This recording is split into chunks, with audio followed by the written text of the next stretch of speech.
Salve, salve, investidor! Como é que você está? Vamos tratar nesse vídeo a respeito de diversos assuntos, começando aqui com dados de macroeconomia. Economistas preveem que a atividade seguirá em desaceleração gradual aqui no Brasil no segundo semestre. Isso é um tanto quanto óbvio, porquanto a taxa Selic em 15% gera uma concorrência muito grande do Estado em face dos demais players privados em termos de investimento. Afinal, você prefere investir em debêntures para ganhar talvez 0,5% a mais ou nem isso, ou investir no governo, onde o risco de crédito é quase zero, com uma taxa de juros de 15%. Isso desacelera a economia como um todo. E a gente só deve ver Selic caindo a partir do primeiro trimestre do ano que vem. E hoje é um dia de correção na bolsa, tanto por conta da bolsa americana, que acaba impactando a brasileira, e porque depois de uma certa alta, a gente tem uma correção, simples assim. O petróleo segue subindo, quase 60 dólares o barril. Por conta disso, Petrobras sobe um pouquinho, agora está no 0 a 0, mas estava oscilando um pouco de subida, agora caiu um pouquinho, mas ela resiste muito por conta do petróleo. E no Brasil, o que está hoje em pauta é justamente o julgamento do Bolsonaro. Então isso acaba também impactando, mas nada demais. Continuando aqui sobre o Itaú, ele está fazendo mudanças significativas no varejo. E isso, segundo o executivo do banco, deve dobrar a carteira até 2030. Quem disse isso foi o André Rodrigues, que é da área de pessoa física e seguros do banco. Imagina só, você dobrar até 2030, você está falando aí de 5 anos à frente a uma taxa de 15% ao ano. E quando o Itaú fala isso, a gente ouve e com atenção. Por quê? Porque aqui entrega de fato resultado. Veja o que ele disse. Queremos ter a carteira de crédito mais resiliente, os melhores indicadores de crédito de todo o sistema e queremos fazer isso com rentabilidade, que sempre foi o foco do Itaú. Esse ponto que estamos chegando é o novo normal. E aí eles estão num viés de digitalização. Eles preveem que entre 2 a 3 anos, 75% de todos os clientes atendidos serão por modelo digital. Então, é um banco que está conseguindo aí se sair bem nessa batalha com as fintechs e mantendo um nível de rentabilidade adequado, sem correr risco demais. Porque é fácil você ter um ROI alto correndo muito risco na atividade bancária, mas depois que vem o default generalizado, aí a gente vê quem estava nadando pelado. O Itaú a gente não vê isso acontecendo. Não à toa que no ano o papel está subindo 40%, sem ter tido qualquer correção relevante. Hoje está caindo só um pouquinho, mas nada demais também. Mesmo com a alta, o Banco Itaú negocia a um múltiplo inferior a 10 vezes lucro para as ações ordinárias e com um dividend yield bastante elevado. Sendo o que eu escrevi na comunidade Formação Mira Invest um relatório completo de Itaú, inclusive trazendo valor intrínseco. É esse relatório aqui, fica em relatórios de análise de empresas aqui na comunidade FMI, onde eu também trato dos movimentos que eu faço na minha carteira de investimentos. Até agora a gente tem Multiplan, Itaú, Vivara, Caixa, Seguridade e VEG. É um relatório por semana e são relatórios objetivos, direto ao ponto, sem enrolação. Porque eu sei que vários relatórios por aí tem muito blá blá blá, muita encheção de linguiça, então seu tempo é precioso, então é assim que funciona aqui na comunidade. Se quiser conhecer, link na descrição e no primeiro comentário fixado. Continuando aqui, agora vamos falar de Sanepar, subindo na presente data, mesmo com o mercado em queda. Por quê? Porque ela soltou um fato relevante que dificilmente não animaria o mercado, mesmo em momentos de baixa, sendo que a ação já sobe 26% no ano. E o fato relevante foi esse aqui, em que a empresa informa, em continuidade a outros fatos relevantes, que finalmente teve o depósito de 4 bilhões de reais, não é 4 milhões, tá? É 4 mil milhões, ou seja, 4 bilhões. Está certo o jeito que está escrito aqui. 4 bilhões já líquido de honorários e imposto de renda. Então isso aqui é o valor líquido para a Sanepar, mas esse valor não será integralmente da Sanepar e dos seus acionistas. Porque veja, hoje o valor de mercado da Sanepar é de 10 bilhões, tá vendo? 10,6. 4 bilhões seria quase 38% do valor de mercado. Imagina tudo isso de dividendo. Geraria um dividend yield de mais de 30%. Mas não é assim, porque a AGEPAR, que é a agência reguladora do Serviço de Saneamento Básico no estado do Paraná, expediu anteriormente um entendimento, que eu já venho falando sobre isso no canal, de que 75% desses 4 bilhões teriam que ser destinados para abatimento nas faturas das contas de água. Só que a Sanepar está discutindo essa questão, trazendo outro entendimento, de tal modo que, na melhor das hipóteses, a Sanepar ficaria com 85% desse valor, o que já seria incrível. Mas o que nós temos hoje de certo? 25% desse valor. Então a gente está falando de pouco mais de 1 bilhão, que daria um dividend yield adicional de quase mais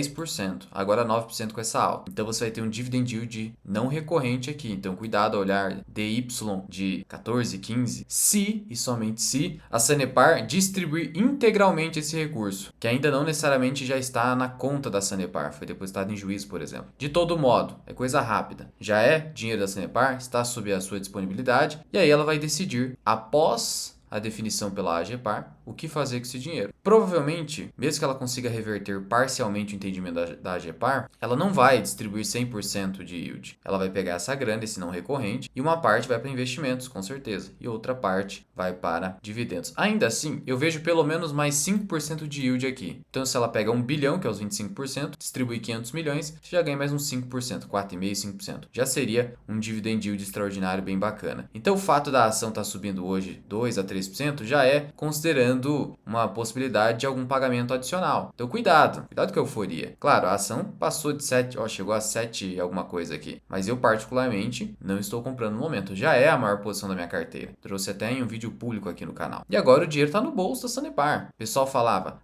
não, porque a União vai dar um jeito de não pagar, precatório não paga. Não é assim, precatório da União paga. E respeitou o prazo constitucional de 18 meses. Então foi tudo certo, foi até antes do que eu pensava. Estava esperando para 2026, foi rápido. Agora é só aguardar o entendimento da agência reguladora. Por fim, Banco do Brasil está, como de costume, derretendo hoje, quase 4%, e não só por conta do julgamento do Bolsonaro, da correção do Ibovespa, não. É que tem um rumor de que o Trump estaria preparando medidas duras contra o Banco do Brasil, só que ainda ninguém sabe. Eu trouxe um vídeo específico falando sobre eventuais possibilidades de sanções aos bancos brasileiros em razão da Lei Magnitsky, e a gente não sabe. Como a gente não sabe o que pode acontecer, o mercado ele faz o seguinte, primeiro ele bate, depois ele vê. É assim. Então, se há uma incerteza sobre eventuais sanções ao Banco do Brasil, então o mercado primeiro bate no papel. E aí, se tudo isso não se confirmar, vai lá e sobe de novo. Então, curto prazo assim funciona. Você tem que utilizar o seu mercado ao seu favor. Agora, claro, tudo não passa especulação. A gente não sabe qual seria a sanção, se for multa, qual seria o valor, o que aconteceu. Então, como tem muita especulação, é melhor não fazer nada agora. E como eu disse, Petrobras, por sua vez, não está caindo agora com agressividade, porque o petróleo está subindo. Sendo que o Banco do Brasil não vai fechar o ano com PL de 7. Se ele cumprir pelo menos 21 bilhões de reais de lucro líquido, como ele está valendo agora seus 115 bilhões aproximadamente com a queda de hoje, a gente está falando de 5,5. É um bom